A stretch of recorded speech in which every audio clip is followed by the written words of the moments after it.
दोस्तों, आज की कहानी है भाभी को भैया कुछ बताते कहाँ है। दोस्तों, कहानी शुरू करने से पहले अगर आपने चैनल को सब्सक्राइब नहीं किया हो तो कर लीजिए ताकि आपके पास पहुंच सके हर नया वीडियो।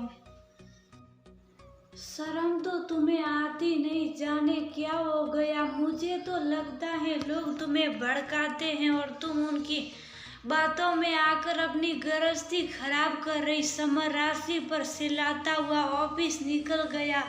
राशि गेट बंद करने उठी। वो गुस्से में टिफिन भी छोड़ गई। थोड़ा मुस्कुराई। जुझलाहट तो होनी थी जनाब को। अब तक जो औरत चुप साफ हाँ में हाँ मिला रही थी तो अच्छी लग रही थी, आज उसने एक फैसला अपनी मर्जी से सुना दिया तो लोगों ने भड़काया है। चलिए जानते हैं आखिर राशि ने ऐसा क्या कर दिया जो घर में बवाल हो गया। हमारी कहानी का मुख्य पात्र समर, जिसने शादी की रात ही पत्नी को स्पष्ट कह दिया कि मेरे लिए माता पिता भाई बहन सब कुछ है। नौकरी मेरे दूर होने का मतलब ये बिल्कुल मत सोचना कि तुम मुझे उनसे कभी दूर कर पाओगी। मेरी खुशी मतलब मेरे अपनों की खुशी। बेचारी राशि पति के स्वभाव को समझ गई। 11 साल तक पति के हिसाब से चली। ससुराल से दूर रहकर भी उसे किसी भी तरह की कोई आजादी नहीं थी। उसके घर में क्या हो रहा उसकी खबर ससुराल में सबको रहती, पर ससुराल में क्या चल रहा समर पत्नी को हवा तक न लगने देता। खैर राशि को कोई शिकायत नहीं थी। वो कम बोलती, ज्यादा सुनती, इसीलिए हर रिश्ता उससे खुश था। सास ससुर उसके पास आए यहाँ वो उनके पास जाए, वह दिल से सेवा करती। ससुराल की कोई बड़ी से बड़ी बात ही क्यों ना हो, सही ननन और देवर के रिश्ते हो, उसे घेरों की तरह अंत में बताया जाता।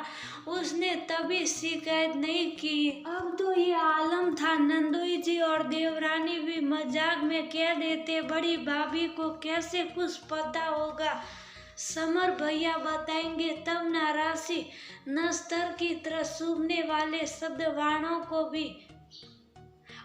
को भी एक मुस्कान के साथ शांत कर देती। दिल के दर्द को कभी बाहर नहीं आने दिया। तब तक ही राशि बहुत अच्छी थी। राशि की ननन काव्या को ससुराल में किसी शादी के लिए कानपुर आना था तो सोचा भैया भाभी के पास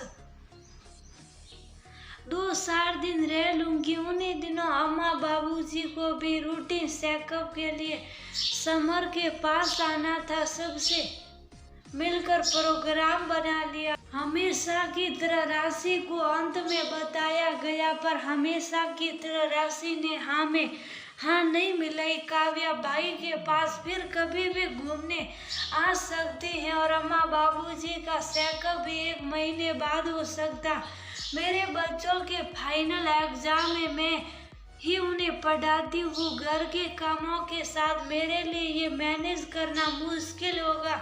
इस बार राशि ने बच्चों के एग्जाम के लिए कड़ा कदम उठाया, जिससे पूरे परिवार में खलबली मच गई।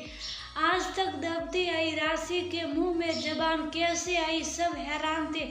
पति को लगा कोई उसे भड़का रहा। खैर मूड तो सबका बहुत खराब हुआ, पर बच्चों के फाइनल एग्जाम देख सबने फिलहाल समर के पास जाने का प्रोग्राम कैंसिल कर दिया। जो आज तक नहीं हुआ वो आज कैसे हो गया। आखिर राशि में इतनी हिम्मत आई कैसे। मन ही मन ये बातें सोचती राशि खुद ही पीठ थपा रही, खुद को सलाम कर रही। देर से ही सही मुझ में हिम्मत तो आई।